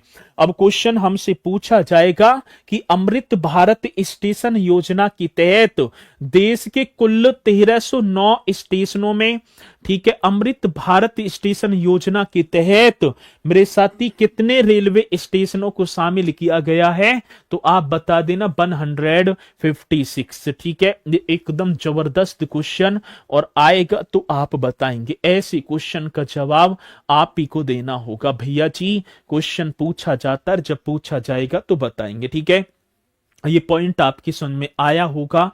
साथ ही पहले कितने 500 मतलब कि जो है 500, अरे कहां चला गया, 508 फिर 554। ठीक है, और देश भर में और अन्य भी लगा में तो 1300 कितने होंगे? 9 रेलवे स्टेशन, जिनमें 156 उत्तर प्रदेश के रेलवे स्टेशनों को अमृत भारत स्टेशन योजना में जोड़ा गया है। आगे बात समझ में जी? हाँ, चलो यहां तक पॉइंट आपकी समझ में आए होंगे। इसी के साथ मेरे साथी एक और बेहतरीन क्वेश्चन, हेरिटेज पर्यटन इकाइयों का विकास, डेवलपमेंट की बात है मेरे साथी। अब एक और क्वेश्चन आपके सामने, और ये क्वेश्चन और बेहतरीन होगा। जी सर, यूपी पुलिस के फॉर्म कब से फिल होंगे? कोई बताओ। अभी तो फॉर्म क्या है, अभी तो कुछ है आया ही ना है। ठीक है, हो जाएंगे। तैयारी हो गई पूरी? ये बताओ, तैयारी हो गई हो तो पूरी जल्दी से निकलवाएं। अब क्या है, फिर हार के ही जो है वापिस लौटना पड़े। तैयारी है ना धन से भी पुलिस के फॉर्म? जल्दी बताओ। ये और बता दिए कि कोई बताओ और जल्दी बताओ।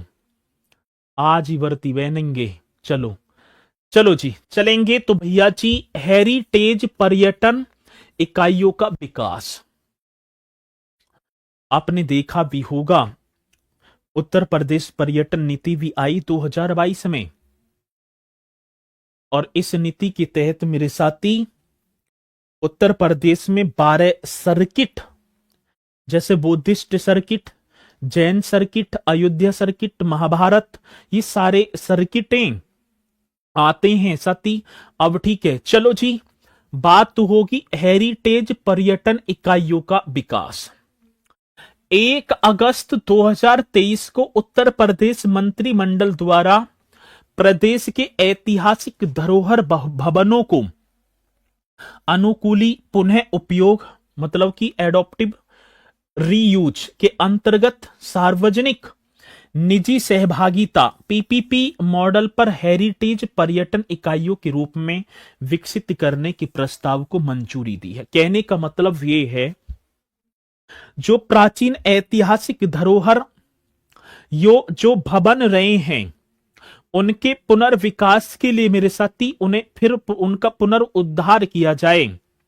आज देखेंगे कि बहुत से ऐसे किले जो विलुप्त होने की कगार पर हैं, ईंट भी खत्म हो गई, ठीक है, वो तो किले वगैरह के बराबर में आपने देखे ना होंगे कि घर वगैरह ये सबसे अलग ही बनते हैं।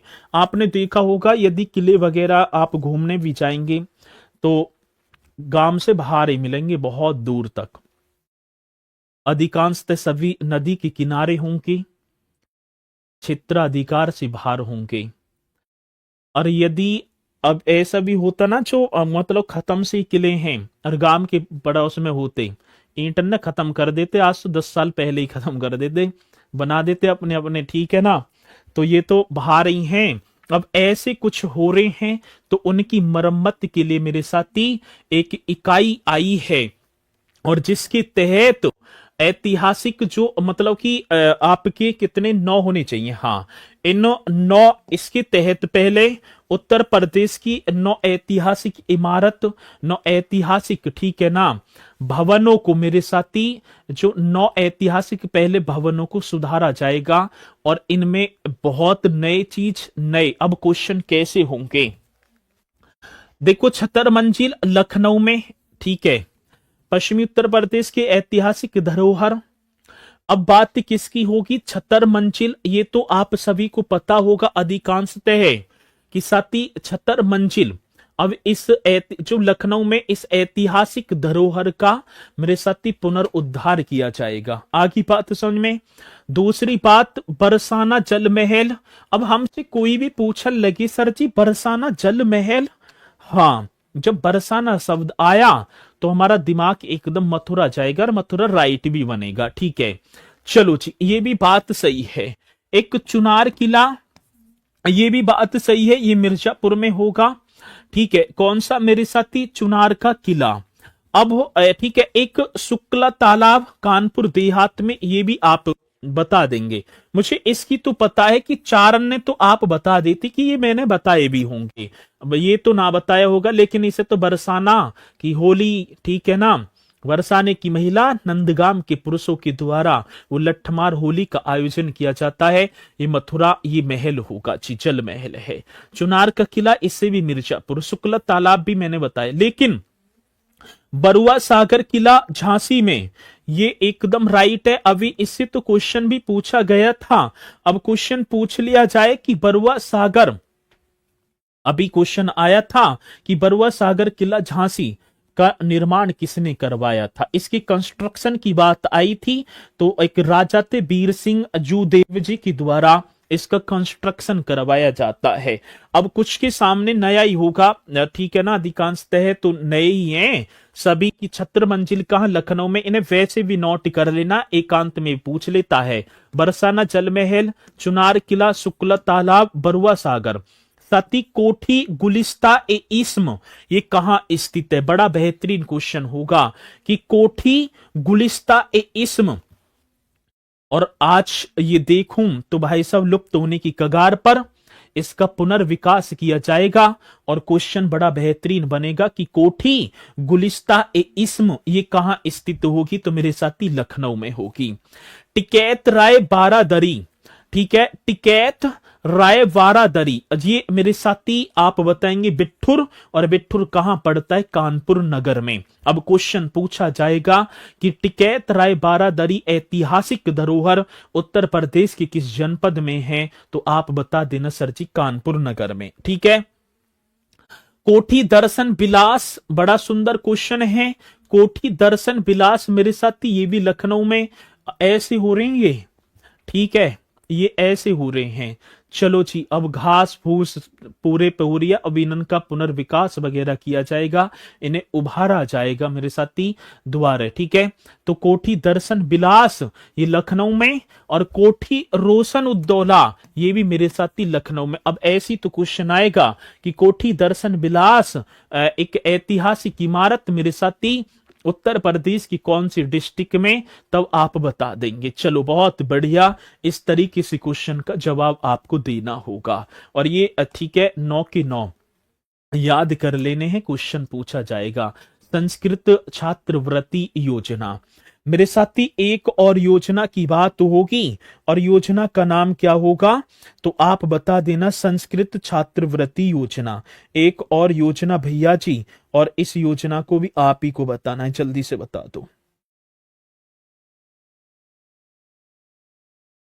चलो जी, एकदम स्पीड के साथ बताएंगे क्या होगा। तो साथी एक होगा संस्कृत छात्रवृत्ति योजना। 27 अक्टूबर 2024 को मुख्यमंत्री योगी आदित्यनाथ जी ने संपूर्णानंद, ठीक है ना, ये संपूर्णानंद होगा, ये एकदम राइट आंसर आपको बता देना है और बना देना है। रे चलो ठीक है ना, संपूर्णानंद इस तरीके से कर देंगे भैया जी। क्वेश्चन पूछा जाएगा तो हम करेंगे संपूर्णानंद जी। संपूर्णानंद संस्कृत विश्वविद्यालय वाराणसी में मुख्यमंत्री योगी आदित्यनाथ जी ने संस्कृत में और संस्कृत के छात्रों को, तो योजना के समस्त ऐसे लिखेंगे, देखेंगे योजना की क्या है, समस्त संस्कृत विद्यालयों, मतलब कि योजना प्रदेश के समस्त संस्कृत विद्यालयों, महाविद्यालयों एवं संपूर्णानंद संस्कृत विश्वविद्यालय के विद्यार्थियों के लिए शुरू की गई है। मात्र तो मात्र मेरे साथी संस्कृत वाले छात्रों के लिए इस योजना का शुभारंभ किया गया है। और किसके द्वारा? तो मेरे साथी आपको बता देना है मुख्यमंत्री योगी आदित्यनाथ जी के द्वारा। तो संस्कृत, अब क्वेश्चन पूछा जाएगा कि 27 अक्टूबर 2024 को मुख्यमंत्री योगी आदित्यनाथ जी के द्वारा संस्कृत छात्रवृत्ति योजना का शुभारंभ कहां से किया गया, तब आप बता देना। अब विश्वविद्यालय पूछ लिया जाए तो संपूर्णानंद संस्कृत विश्वविद्यालय 1791 में जोनाथन डंकन के द्वारा ही तो संस्कृत विद्यालय की स्थापना की जाती है। 1958 में डॉक्टर संपूर्णानंद के प्रयासों के फलस्वरूप इस विश्वविद्यालय का दर्जा दिया, और साथ ही 1974 में डॉक्टर संपूर्णानंद विश्वविद्यालय नाम कर दिया। ठीक है, ये पॉइंट आपको करना है, बड़ा बेहतरीन पॉइंट है। आगे चलेंगे। उत्तर प्रदेश का पहला संविधान पार्क मेरे साथी ये हो गया, उत्तर प्रदेश का पहला संविधान पार्क। ठीक है, तो आप बताएंगे भैया जी ये उत्तर प्रदेश का पहला संविधान पार्क जो है ये मुरादाबाद शहर में। आज आपको बताना है कौन सी शहर की बात कह रहे हैं जी, मुरादाबाद शहर में 9.50 करोड़ रुपए की लागत से यूपी का पहला संविधान पार्क बनाया जाएगा। अब क्वेश्चन आ जाए कि उत्तर प्रदेश का पहला संविधान पार्क मेरे साथी कहां बनाया जाएगा? मुरादाबाद में बनाया जाएगा। ठीक है ना, 9.5 करोड़ रुपए की लागत के साथ। भारत के संविधान की 75 वर्ष पूरा होने के उपलक्ष्य में, अब साथी भारत के संविधान के 75 वर्ष पूरे हुए हैं, और इस उपलक्ष्य में मेरे साथी ये संविधान पार्क उत्तर प्रदेश के मुरादाबाद, जिसे पीतल नगरी के नाम से जाना जाता है, वो मुरादाबाद जहां पर डॉक्टर भीमराव अंबेडकर क्या है बताओ। चलो मैंने इतना तो बता दिया कि डॉक्टर भीमराव अंबेडकर एक अकादमी है जिसका नाम है पुलिस अकादमी, सती मुरादाबाद में ये स्थित होगी। तो यहीं पर ये जो है पहला संविधान पार्क बनाया जाएगा। अगला क्वेश्चन, सुहेलवा वन्य जीव अभ्यारण्य उत्तर प्रदेश का 5वां टाइगर रिजर्व होगा जी। ठीक है मेरे साथी, सुहेलवा मैं बात करूं तो यहां पर साथी टाइगरों की बढ़ती हुई आबादी को देखते हुए प्रदेश का 5वां वन्य जीव मापी चाऊं 5वां टाइगर रिजर्व होगा जिसका नाम होगा सुहेलवा। साथ ही ये बलरामपुर, श्रावस्ती और गोंडा जिले में नेपाल की सीमा से लगा हुआ है। ठीक है, जिसे 1988 में स्थापित किया गया और 452 वर्ग किलोमीटर में फैला होगा। इससे पहले आपने पढ़ा होगा साथी एक वन्य जीव अभ्यारण्य है और जिसका नाम आप सभी को सबसे पहला कौन सा है तो आप बताएंगे सर जी दुधवा नेशनल। ठीक है, अब तो टाइगर ही हो गया दुधवा जी। सर जी टाइगर रिजर्व आपको कर देना है भैया जी। कौन सी टाइगर रिजर्व की बात है? दुधवा टाइगर रिजर्व जो कि लखीमपुर खीरी में, तो आगे लिख दूंगा अभी। साथ ही इसी के साथ एक नाम और होगा अमनगढ़ टाइगर रिजर्व। ठीक है, Amangarh tiger reserve, tiger reserve ये भी हो गया मेरे साथी। इसी के साथ आप बताएंगे पीलीभीत जी। सर जी कौन से भीत की बात है? पीलीभीत टाइगर रिजर्व, ये भी आपको कर देना पीलीभीत टाइगर रिजर्व। बहुत बढ़िया जी सर जी। जब पीलीभीत टाइगर रिजर्व तो इसी के साथ मेरे साथी एक रानीपुर टाइगर रिजर्व भी आपको करना है। रानीपुर टाइगर रिजर्व भैया जी, एक और टाइगर रिजर्व आप कर देना रानीपुर।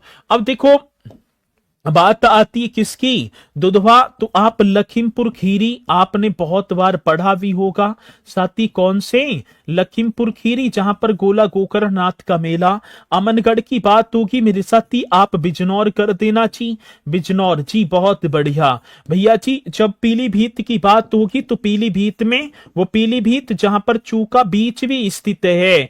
और जब मेरे साथी किसकी बात आएगी रानीपुर की तो आप चित्रकूट कर देना। और साथी पांचवा कौन सा होगा तो सोहेलवा वन्य जीव अभ्यारण्य जो बलरामपुर, श्रावस्ती और गोंडा डिस्ट्रिक्ट में 1988 में स्थापित और 452 वर्ग किलोमीटर का इसका क्षेत्र होगा जी। आगे बात समझ में, यहां तक किसी को कोई डाउट है ना? अगला आगे चलो जी।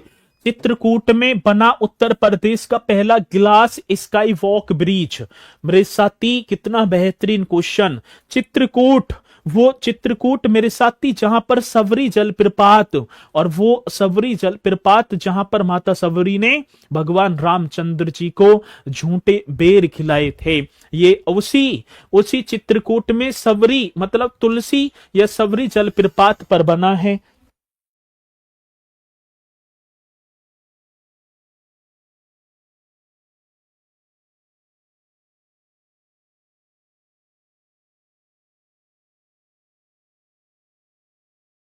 चलो भैया जी, तो ये बता देना है।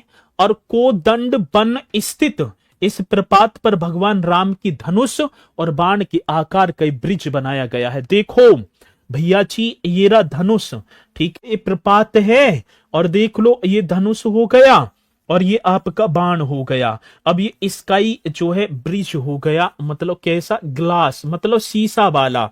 ठीक है, और जब हम इस पर चलेंगे तो भाई साहब नीचे का नजारा दिखाई देगा और ये इस तरीके से, ये ठीक है ना, देख लो भगवान रामचंद्र जी का धनुष ये हो गया, ये बाण तनी हुई इस तरीके से बना हुआ है। तो भैया जी आप बताएंगे कौन से? कोदंड वन स्थित इस प्रपात पर भगवान राम के धनुष और बाण के आकार का ब्रिज बनाया गया है, जो मेरे साथी राजगीर में बने स्काई वॉक ग्लास ब्रिज की तर्ज पर, राजगीर मतलब बिहार में ऐसा ही सेम बनाया गया है, उसी की तर्ज पर आज तर्ज की बात है। ठीक है, तो आप बताएंगे, बड़ा बेहतरीन क्वेश्चन है। गिरेंगे नहीं सर इस पर से? गिरेंगे? इतना पैसा खर्च कर दिया भैया, तुम गिरने की बात कर रहे हो।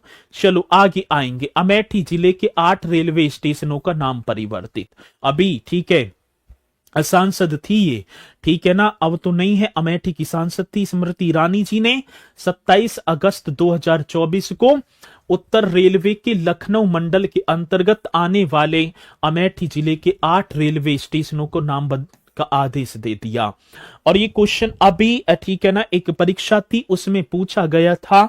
अब वे 8 रेलवे स्टेशन और जिसमें पूछा गया था बनी रेलवे स्टेशन का नाम क्या बना दिया, स्वामी Paramhans railway station.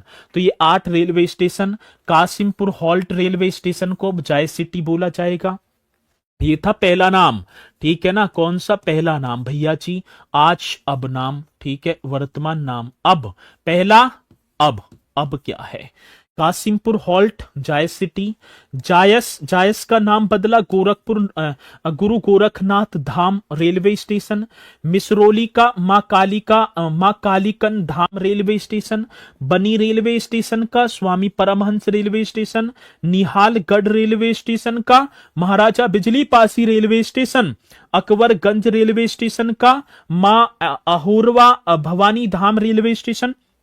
Barishganj halt का अमर शहीद भाले सुल्तान मेरे साथी रेलवे स्टेशन। तो ये स्टेशनों के नाम चेंज हैं भैया जी, और ये अमेठी के थे, और ये अमेठी के रेलवे स्टेशन आपको करने हैं। बहुत बढ़िया। एक था फुर्सतगंज रेलवे स्टेशन जिसका नाम तपेश्वर नाथ धाम रेलवे स्टेशन कर दिया।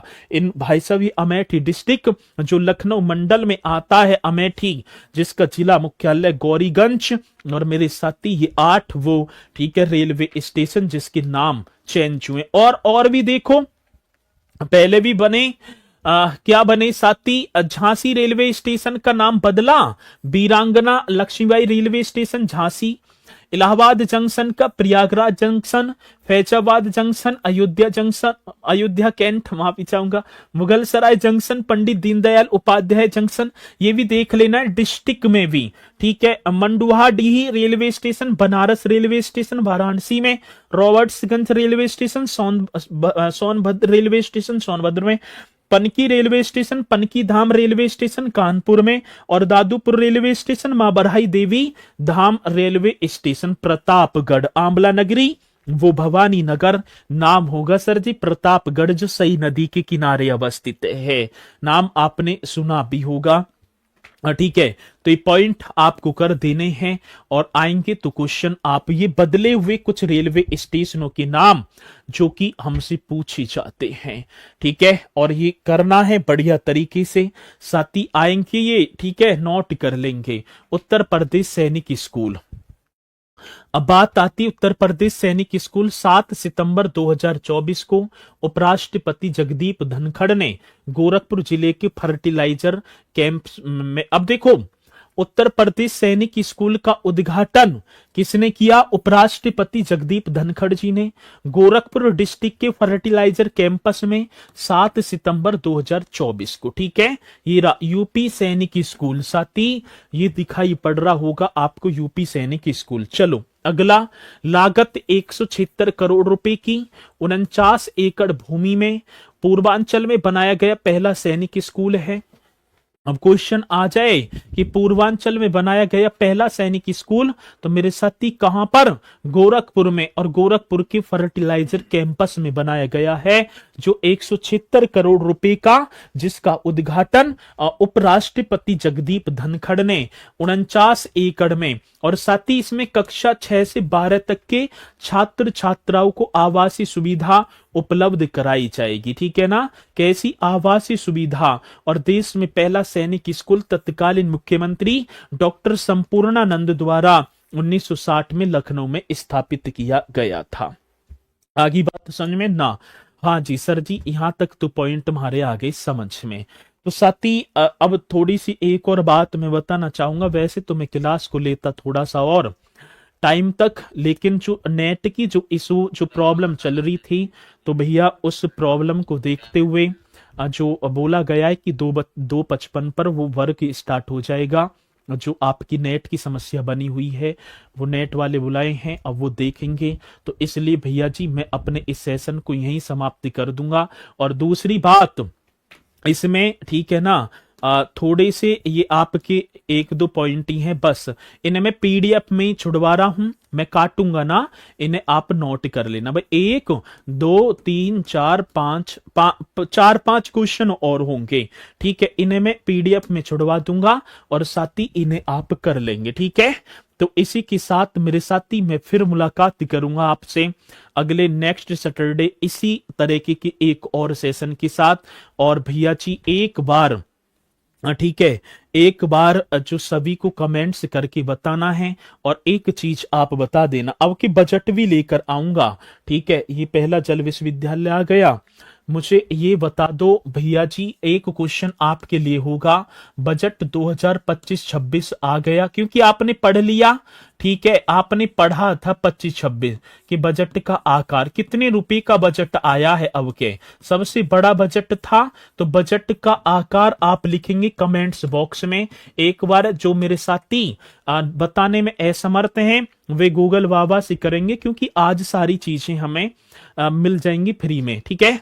तो एक बार सभी बताएंगे, पीडीएफ आपको मिल जाएगी, और साथ ही कमेंट्स करके जरूर बताएंगे कि सेशन कैसा रहा। इसी के साथ मैं फिर अगले सैटरडे को यहीं से स्टार्ट करेंगे हम, और मिलेंगे, ठीक है। बहुत बढ़िया आदित्य सिंह राजपूत जी, चलो बहुत लंबा था आपका सर, मेरे 10 रुपया उधार हैं आप पर, सिलेक्शन ले तो दे देना, बिल्कुल भाई साहब, 100 ना है आप ब्याज लगा देना चक्रवर्ती, ठीक है ना, कंपाउंड इंटरेस्ट ब्याज लगा देना जिस दिन आप यहाँ आओ।